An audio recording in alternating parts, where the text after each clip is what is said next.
Hello everyone, welcome to the health tips. आज का हमारा टॉपिक है respiratory system and its organ. Last class में हमने रेस्पिरेटरी सिस्टम के बारे में डिस्कस किया था और उसके फंक्शंस के बारे में डिस्कस किया था। आज हम लोग रेस्पिरेटरी सिस्टम के ऑर्गन्स के बारे में डिस्कस करेंगे। Organs of the respiratory system. Respiratory system में कौन कौन से ऑर्गन इन्वॉल्व होते हैं? Nose, pharynx, larynx, trachea, bronchi, bronchioles, alveolar duct and alveoli. Now nose and nasal cavity. Position and structure. Nose की पोजीशन और स्ट्रक्चर क्या होता है? Position between forehead and upper lip. Nose forehead और upper lip के बीच में present होता है। Two cavity divided by a septum. एक सेप्टम के द्वारा ये दो कैविटी में डिवाइड होता है। Anteriorly consist hyaline cartilage. आगे की तरफ हाइलिन कार्टिलेज होता है। The roof is formed by ethmoid bone. जो नोज की जो रूफ यानी कि जो छत होती है वो एथेमॉइड बोन से बनी होती है। The floor is formed by the roof of mouth. जो नोज की जो फ्लोर होती है वो माउथ के छत से फॉर्म होती है। The medial wall form bye septum.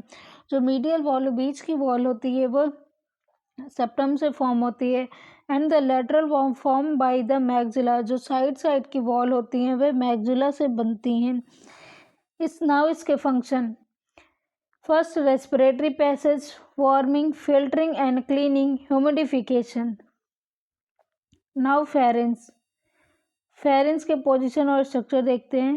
Part of throat behind the mouth and nasal cavity above the oesophagus and larynx. ये थ्रोट का एक पार्ट होता है जो माउथ और नेजल कैविटी के पीछे होता है और ईसोफेगस और लैरिंक्स के ऊपर होता है। इसकी लेंथ 12 to 14 सेंटीमीटर होती है। Divided into 3 parts. ये 3 पार्ट्स में डिवाइड होता है। First nasopharynx, second oropharynx, third laryngopharynx. Composed 3 layer. इसमें 3 लेयर्स होती हैं। First mucous membrane lining, second fibrous tissue, third smooth muscle.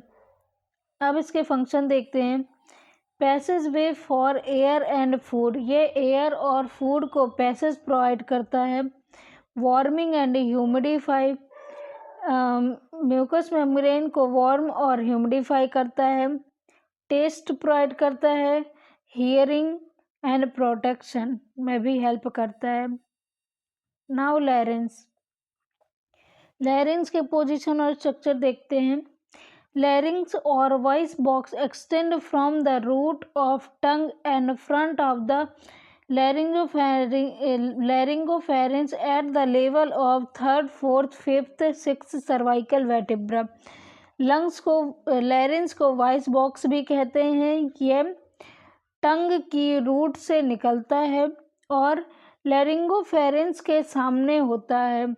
ये third, fourth, fifth and sixth cervical vertebra के level तक होता है। यह मेल में बड़ी होती है फीमेल के कंपेयर में।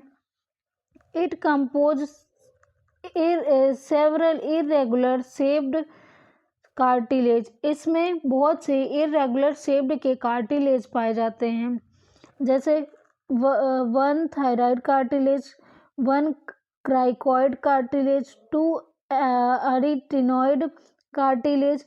ये तीनों हाइलिन कार्टिलेज होते हैं। And last 1 epiglottis cartilage. ये एक इलास्टिक फाइब्रो कार्टिलेज होता है। इस डायग्राम में जैसे कि सारे कार्टिलेज दिखाए गए हैं। अब इसके फंक्शन देखते हैं। Production of sound. ये साउंड का प्रोडक्शन करता है, स्पीच में भी हेल्प करता है और एयर को पैसेज प्रोवाइड करता है। Warming, filtering and humidifying. Air को वार्म करता है, फिल्टर करता है और ह्यूमिडिफाई करता है। Protection of lower respiratory tract. ये लोअर रेस्पिरेटरी ट्रैक्ट को प्रोटेक्ट करता है। जब हम लोग फूड या फिर एयर को स्वॉलो करते हैं तो एपिग्लॉटिस एक ढक्कन की तरह वर्क करता है। Now trachea. Position and structure, इसके पोजीशन और स्ट्रक्चर के बारे में देखते हैं। ट्रैकिया और windpipe is continuation of larynx and extend downward of about the level of T5 where it divided into right and left primary bronchi। Trachea को wind pipe भी कहते हैं। ये लैरिंक्स से कंटिन्यू होती है और ये नीचे की तरफ T5 मतलब थोरैसिक 5 तक होती है और आगे जाकर ये 2 पार्ट्स में डिवाइड हो जाती है जो राइट और लेफ्ट प्राइमरी ब्रोंकाई कहलाते हैं। इसकी लेंथ 10 to 11 सेंटीमीटर होती है। कंपोज्ड 3 लेयर ऑफ टिश्यू, इसमें 3 लेयर्स होती है टिश्यू की।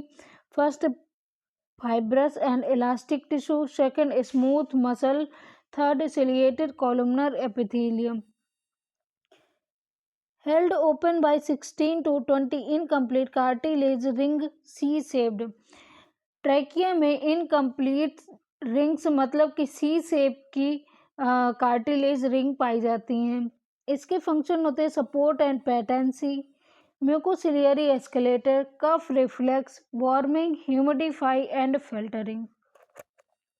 नाउ ब्रोंकाई एंड ब्रोंक्यूल्स, इसके पोजीशन और स्ट्रक्चर देखते हैं। The 2 primary bronchi when the trachea divided at the level of T5 तक मतलब थोरैसिक 5 तक जब ट्रैकिया आती है और उसके बाद वह 2 पार्ट्स में डिवाइड हो जाती है, right bronchi and left bronchi.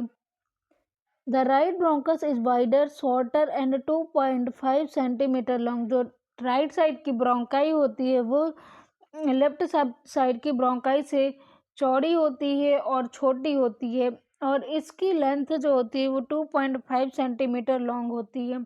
And left side का जो ब्रोंकाई होता है वो नैरो होता है और उसकी लेंथ राइट लेंथ की कंपेयर में ज़्यादा होती है। इसकी लेंथ 5 सेंटीमीटर होती है। Bronchi are lined with ciliated columnar epithelium. Bronchi जो होता है वो सिलिएटेड कॉलमनर एपिथेलियम से पूरी तरह से लाइंड होता है। Function control of air entry, ये एयर की एंट्री को कंट्रोल देता है। वार्मिंग, ह्यूमिडिफाई करता है। Support and patency, removal of particulate matter and cough reflex, ये सारे इसके फंक्शन होते हैं। आगे का टॉपिक हम नेक्स्ट क्लास में डिस्कस करेंगे। आई होप मेरी वीडियो आपको पसंद आई हो, सो प्लीज़ मेरे वीडियो को लाइक करें, चैनल को सब्सक्राइब करें। Thank you.